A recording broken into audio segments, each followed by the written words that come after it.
છે। આ સાથે જ એક બ્રેકિંગ ન્યૂઝ સામે આવી રહ્યા છે। બિહારના પરિણામો બાદ શિક્ષણ પ્રધાન રીવાબાએ પણ પાઠવ્યા છે અભિનંદન। એનડીએને મળેલો મજબૂત જનમત લોકશાહીની જીત હોવાનું રીવાબાએ જણાવ્યું છે। રેકોર્ડ બ્રેક મતદાનથી લોકોએ પીએમ મોદી પર ફરી એકવાર વિશ્વાસ વ્યક્ત કર્યો છે। બિહાર સરકાર પ્રદેશના સર્વાંગી વિકાસ માટે વધુ શક્તિશાળી પગલાં ભરશે।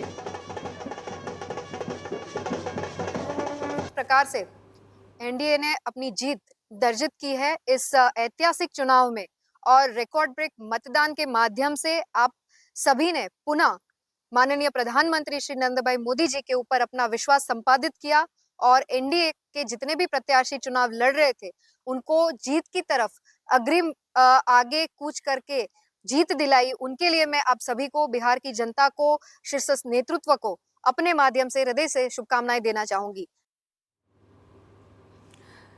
तो રીવાબાની પ્રતિક્રિયા સામે આવે છે। તેઓએ આ બાબતે પ્રધાનમંત્રી મોદી તેમજ ભાજપ સરકારને શુભેચ્છાઓ પાઠવી છે। તેમનું કહેવું છે કે હવે એકજૂટ થઈને બિહારનો વિકાસ કરવામાં આવશે। આપ જોઈ રહ્યા છો ભાજપ કાર્યાલયમાં પણ ઉજવણીના દ્રશ્યો।